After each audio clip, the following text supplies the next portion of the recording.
Many of us move to Kingston for its bucolic landscape. From its cranberry bogs to its extensive trail systems, there's no shortage of recreational offerings for those looking to stretch their legs, take in some fresh air, and explore all that our town has to offer. As a coastal community, one of Kingston's greatest natural resources is its waterways and shoreline. Swimmers, boaters, beachgoers, commercial and recreational shell fishermen all make use of our beaches, rivers, streams, and boat ramp. One of the bodies in Kingston that supports and maintains these resources is the Kingston Waterfront Committee. Today we'll be joined by Tyler Bouchard and Jared Waitkus, the chair and vice chair of Kingston's Waterfront Committee, to discuss their efforts maintaining, improving, and promoting the use of Kingston's waterfront. Tyler, Jared, thanks for coming in today. I know we've tried to schedule this for a while, so it's nice that everybody's schedule is finally aligned to get you guys in to talk about the work that you do. Can you guys just take a couple of minutes to introduce yourselves? Yeah, sure. Tyler Bouchard, born and raised in Kingston. Spent many years down at Pottle Street and the Reed and Jones River, and born and raised. I love this town, and just spent a lot of time here. It was a great place to grow up, a great place to run around shoeless in the woods and having a great time. It's a great community. Sure. So I grew up in Carver. Lived there all my life. Went to college in Boston, and then my wife and I moved to Halifax briefly, and then to Kingston in 2011, so we've been here ever since with our 3 kids. Just a great community. The sports and the schools are what really drove us to Kingston, and then obviously the waterfront. Nice. So you said that you spent a lot of time running barefoot in the woods. What got you interested in serving on the Waterfront Committee, and did you grow up on the water as well? Yeah, I grew up on the water. My dad grew up on the water. My grandfather grew up on the water. So my grandfather was born in Kingston. He had a boat my whole life when I was a kid. My dad had a boat. So we always had a spot at the Adina. We were always down there fishing, duck hunting, doing basically anything to do with the natural resources of Kingston. We were involved. Grew up as a little kid clamming Kingston Bay with my grandfather and my dad. That's what we would do, summer mornings, and catch striper in the afternoon and have a big feast. And so it became a big part of our culture, our family culture, and became ingrained in our blood. I mean, whether it was doing stupid things when we were 14 years old, like running, like going down towards the Jones River in early April in a canoe, and learning boat safety the hard way, and capsizing in the middle of a rainstorm. Just really having a lot of fun on the water, and it just being a huge part of our family's culture. And we want it to continue forever. It's our favorite place. So it sounds like now your role as chair of the Waterfront Committee is kind of a calling. Yeah, I spend a lot of time down there, and whether it's for fun on the weekends, or I'll even take my laptop and go sit on my boat and get Wi-Fi and just do some calls out there if I can. And 2017, Dennis said, "Hey, look, there's an opening in the Waterfront Committee. We'd love you to meet Rick Vino, who was our former chairman, and just see if this is a good fit for you. You spend a lot of time down here. We'd love you to be a part of it if you can." So I met with Rick Vino, who is a 30-year veteran on the waterfront, retired a few years ago from the Waterfront Committee. He was our chairman at the time, and just invited me in. And me and Jared came at the same time, and it was a good opportunity. And stepping in this chair was way too early.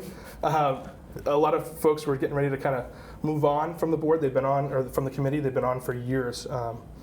Rick was on for 30 years, and some others too. So when they decided to kind of pass the baton on, they wanted to kind of pass on to us. And at that point, it was just a flip of the coin. I mean, chair and vice chair, we both really run things equally together. And it was about a year in, I think, that we took that role, and really tried to bring some other people retire.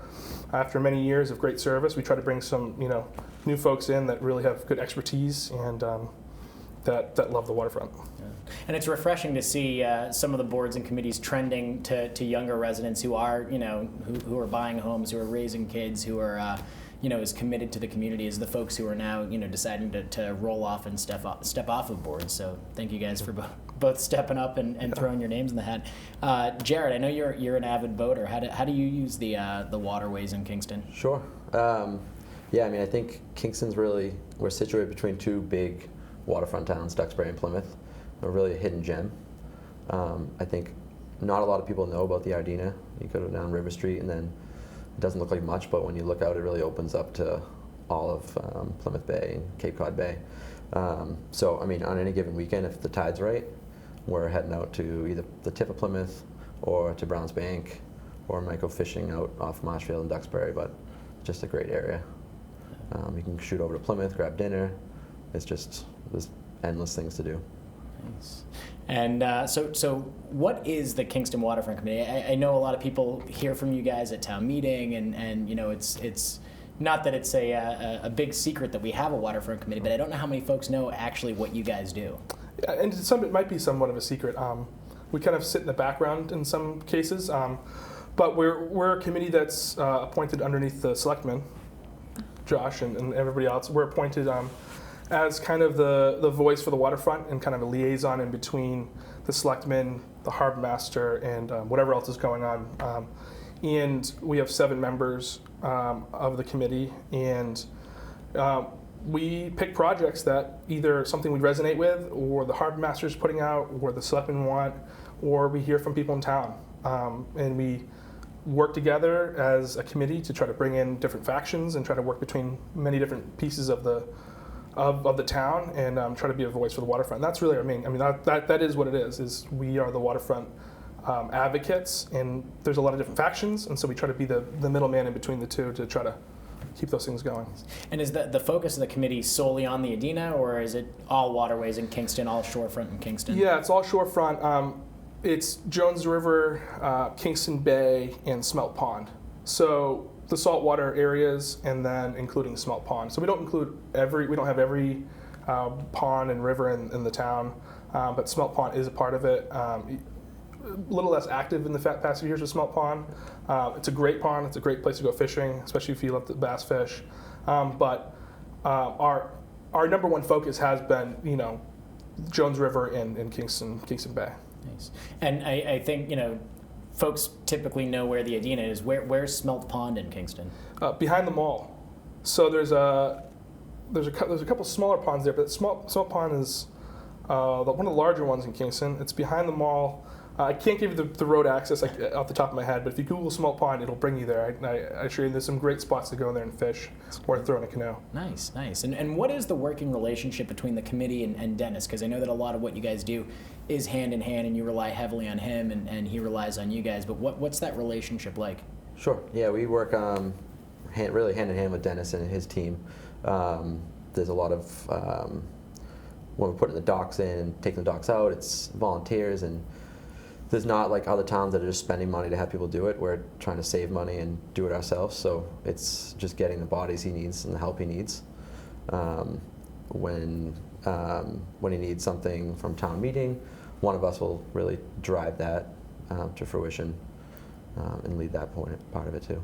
Nice. And I want to get to 2 of the things that you just mentioned. So one being town meeting. I know you presented at the most recent special town meeting to move, I think it was $88,000 from the Municipal Waterways Fund so that you guys could do some site improvements at the Adina, and then also do some replacement of a boat that was outdated. Can you just tell us a little bit about the Municipal Waterways Fund and where that money comes from, and then also the projects that you guys were requesting support for? Yep. So I guess first the Waterways Fund. That's no cost to the taxpayers. It's made up of mooring fees, slip fees, and then half the boat excise tax.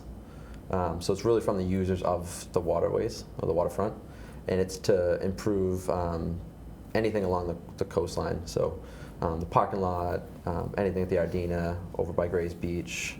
I guess Smelt Pond would fall into it. So it's really for those things that we need or we think could be better. And that's where we went and requested the money this year at special town meeting. And just to say, so that some of those funds have really been used by Dennis and his team to they've done a really good job with the funds they've had. I mean, if you look back 10 years ago at the Harbormaster and at the Adina, it is a completely different animal than it was before. Yep. New truck, a new boat, another new boat coming up this year. And this isn't just frivolous spending. These were things that were severely outdated. Mm-hmm. Trucks that weren't running, right? And this is for public safety. This is for commercial shellfishing to make sure everything's going properly. There's a significant amount of things that they do down there, and having the right tools to do it and have those tools not come out of taxpayers' money. It's just it's a special place because of what Dennis has built and what they've built down there with their team to really, not only just for public safety, but just to maintain and to reinvigorate the things that we have down there. I mean, we call it the Harbormaster Shack because it's a shack. But the things that they've done this year with volunteers and funds that aren't taxpayer funding to make that place survive and last and keep going and be there for future generations. We're very thankful to have them as a town. They've been a huge asset in just in moving things forward. And Jared, one of the things I thought was interesting too, when you guys were talking about the need to replace the hard bottom inflatable Sure. that was funded at the last town meeting, it was a public safety issue. I mean, you guys had a boat that was used and loved for many, many years, but you were constantly putting air in it. And my understanding too, that boat versus the larger Harbormaster's boat draws less water. So if you have an issue where you need to get the boat into shallow water, you need to pull it up on shore, or you need to get between boats, the piece of equipment that was funded is really a public safety life-saving tool. Absolutely. Yeah, we have, I know when we met with the different various committees leading up to the special town meeting, we were meeting with the fire chief, and he was really on board with it because it's so important to have two craft at any emergency. And they have one firefighting boat down there, and then this boat would be to assist as well in any emergencies. But it really benefits the entire town. If something happens at Grays Beach, they can get there in a new boat, not worrying about adding air, adding water. Adding air, taking water out. So it's going to be a big help down there. And for relatively small waterway, when you look at Marshfield, Duxbury, Plymouth, if you go down there on any day in the summer, you see Dennis towing somebody in, you see Dennis assisting boaters, with any number of things. So even though it's, I guess, geographically a relatively small marina, there's a lot of action that happens down there. And look what's happening with Grays Beach. It's beautiful now. There are so many people down there. It's amazing. It's so fun to see. But with that comes more responsibility from the Harbormaster, especially with, we've got a lot of sharks around. When I grew up, and we all grew up, in coastal towns, we weren't dealing with sharks like we have now. And so we have more swimmers, we have more boaters, which is great, which is what we're pushing for. But we also have more sharks. And so having the technology, whether it's buoys to detect shark activity, and then the boats to be able to respond to things, to be able to put up red flags, and to be able to alert people. There's a lot of activity now for a small boating community. There's a lot going on. I think that's where we say it's small, but we're so spread out compared to like a Plymouth that has like this is your marina, or a Duxbury like this is your harbor. Kingston, it's like if you're at Grays Beach and there's an emergency in the Jones River, it's a long way. Even just going as fast as you can, it's still a long way to get there. So it's key to have multiple boats that are in great condition. Yeah. And also the right boat for the job. Exactly. Yeah.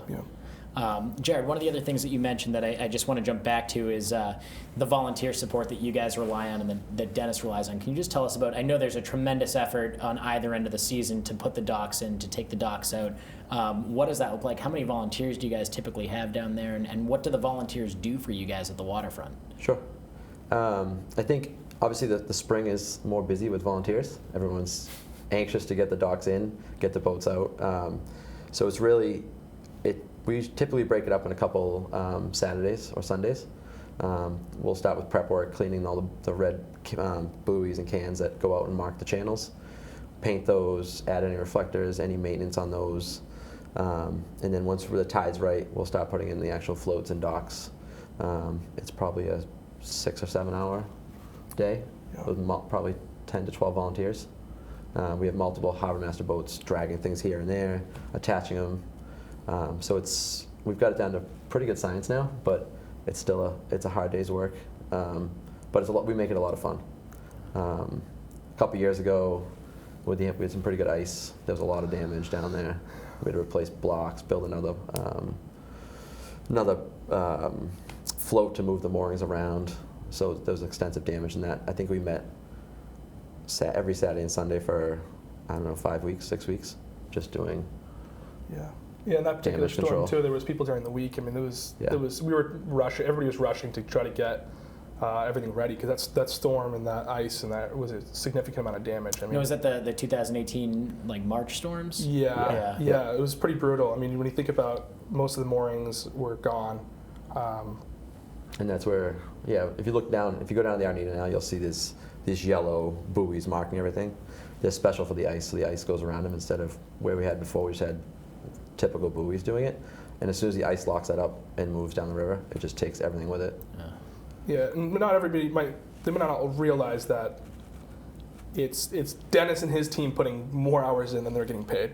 And then it's volunteers that are anywhere from, I mean, we have a volunteer day. It could be someone that has extensive knowledge of boating and, you know, everything that has to go into carpentry, whatever.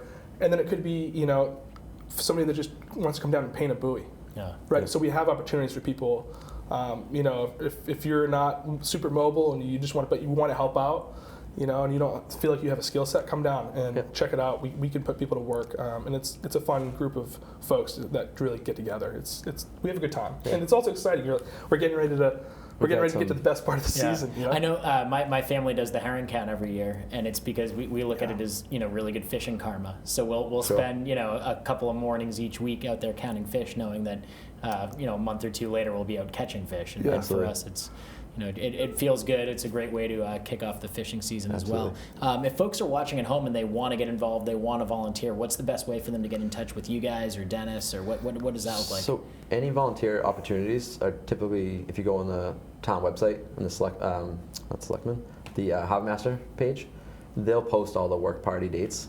And then also down the Ardina, he'll put up a sign with the dates and times. And then I usually post on Kingston Locals a few weeks before. Nice. Yeah.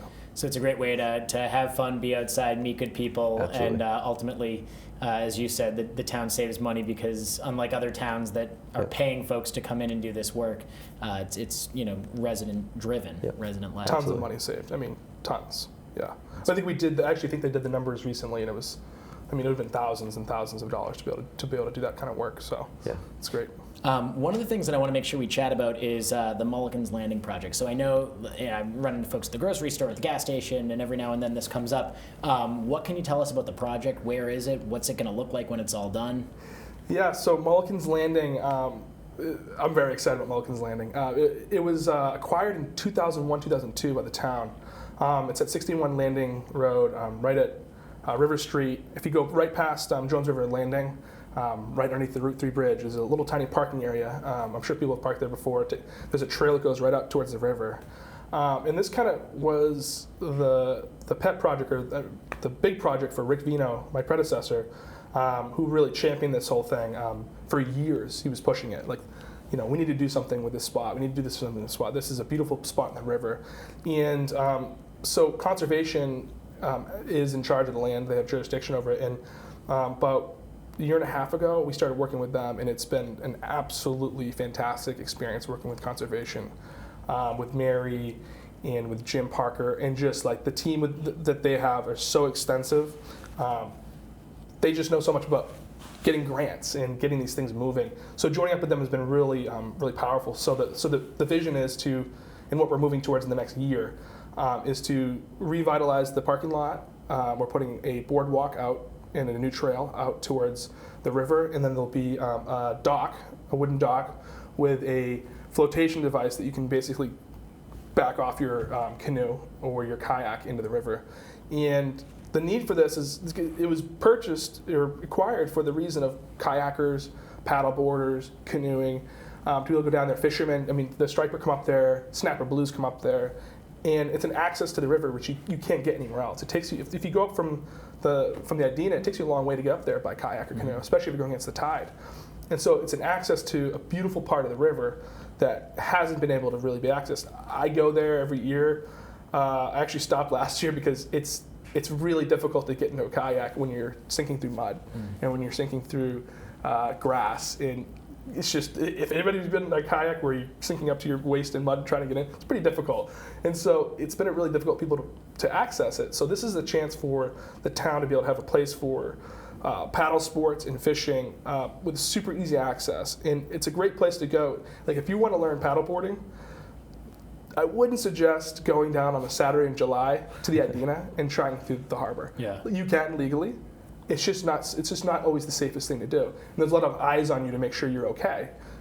This is a great place to come try paddleboarding, try kayaking, try canoeing, and it gives you access to go upriver into the brackish, upriver into the freshwater, all the way to where the previous dam was on Elm Street. And you have just amazing access to fishing, to agriculture, to natural resources. And the best part about the whole thing, because taxpayers' money is a big part of it, is 80% of it has already been funded by the DCR grant, so by the state, and the Mass Trails program, because they believe that trail is a really big part of what people can access for the town of Kingston and for other towns around too. And they were so on board for this project, the location, the part of the river, and also the other 20% will be funded either through the Sampson Fund, which we have actually acquired, and then we'll be going for CPC funding for this town's Springtown meeting. But I mean, significant amount of money that the state has dedicated to this, along with the volunteer work we can put into it. We're going to be looking for more volunteers for this in the next coming weeks, and then probably months, and then probably into the fall. So, I mean, anybody want to come out with a rake and help clean up some, there's a lot of things to do to people trying to help, with building parts of the pier. So it's my favorite project we're working on right now, and I think it's a really special thing for the town to be able to get involved in. That's great you guys are providing access at that end, because a couple weeks ago I was in the river with Pine Du Bois near the Elm Street Dam, clearing trees that had come down and were blocking kayaks and canoes. Sure. And, it was interesting to find yourself in the river in January in waist to chest deep water in waders. It's freezing out there, and Pine's right there with the chainsaw clearing the trees. And it's not just about fish passage for her; it's about the boaters as well. So that's great that you'll be able to get in at Mulligans, go all the way up to the old dam, and that area looks beautiful right now too, with that waterway restored to what it was hundreds and hundreds of years ago. Sure. There's no better place to have your evening in the summer than, whether it's by boat, if you're coming from the Idina at high tide. Please come up at high tide if you're taking a boat. But it's like one of those places where if I have people visiting, or if I have anybody in town, it's you get a Mamma Mia's pizza, you hop on the boat, and you go up the river for your sunset cruise.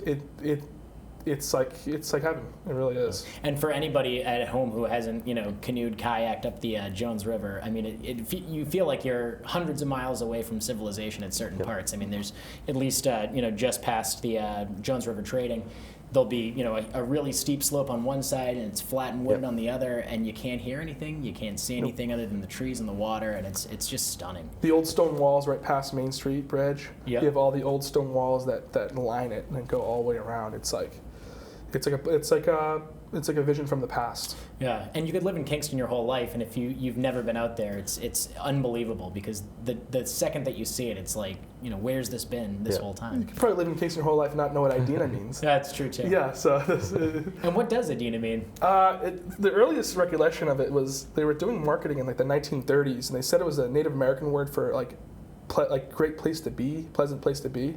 I couldn't find anything deeper than that, other than a 1930s article with some developers saying that that's what Idina meant. But that's what they said, and I did some research on it, because when I was younger, it was go to the Idina, and I'm thinking, so I'm in Marshfield, I'm like, do you go to your Idina? What's an Idina? Like a harbor? Oh yeah. So I remember doing some research on it. I did some recently, and it's like a pleasant place to be is all I could find. Nice. So, but it's part of our culture. It's if you're new to town, Idina, that's what it means. And we love it. So where I guess is the Mulligans Landing project in terms of it being ready to launch boats? We're going to be clearing trails and starting production in the next few months. I would say the next month we'll be starting to clear trails. So if you want to look on either the Harbormaster website or check in with the Selectman's office, we'll have postings for volunteer days for that. It looks like at this point that we could be in full swing production of everything being done by the fall. I think that's our goal at this point, is by October, November to have everything done. Nice. But it takes a little bit of time, so we're hoping that things kind of fall into place. I think that the grants are done. Yep. The permitting, I think we're just waiting on one stamp, and then we're in construction mode. Yeah, So we're very close. It'll be going out to bid within a month or two. So we're on it. It's happening. Exciting. We're excited. That's great. Well, is there anything else you guys want to share with viewers before we call it?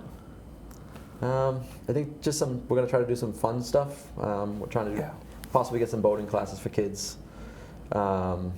We want to do some sort of polar plunge, just like Plymouth and other area towns, maybe starting next New Year's. And then possibly like a seniors boat cruise. So we'll have a lot of boaters just volunteer and take people out to like Grays Beach and back and see a part of Kingston that if you don't have a boat, you haven't seen. And it's just beautiful at sunset. So some fun stuff coming up. Yeah, and on a less official note, if you're intimidated by the water, you've never experienced the water, I would suggest, coming to one of our meetings and sitting in, even if just come to our meetings in general. It's an open meeting, obviously. We meet on a Mondays. It's every 6 to 8 weeks. You can check in with the Selectman's office to find out when, or go on the Kingston website and go to the Waterfront Committee, and you can see the agendas posted. But if you want to get involved in the water and you've never done it, get in touch with one of us or get in touch with somebody on the board. We would love to help teach and get people out in the water. It's a really big resource, and we think it's one of the best resources for our town. So if it's something that you're interested in and you're intimidated by, get in touch with one of us or somebody on our board. We would love to take you out, show you around the area if you've ever been a part of it. Thanks. And the access is just incredible. I mean, you guys said it. You can be in Plymouth for dinner. You can shoot over to Duxbury and grab a coffee at French Memories. I mean, there's so much you can do, so much you can see, and it's great that you guys are doing everything you can to promote it. So I thank you both for coming on, and I hope that you guys get some emails and phone calls from folks who are willing to pitch in during these volunteer days. Yeah, absolutely. thanks for having us. Thank you so much It's been for having great. us.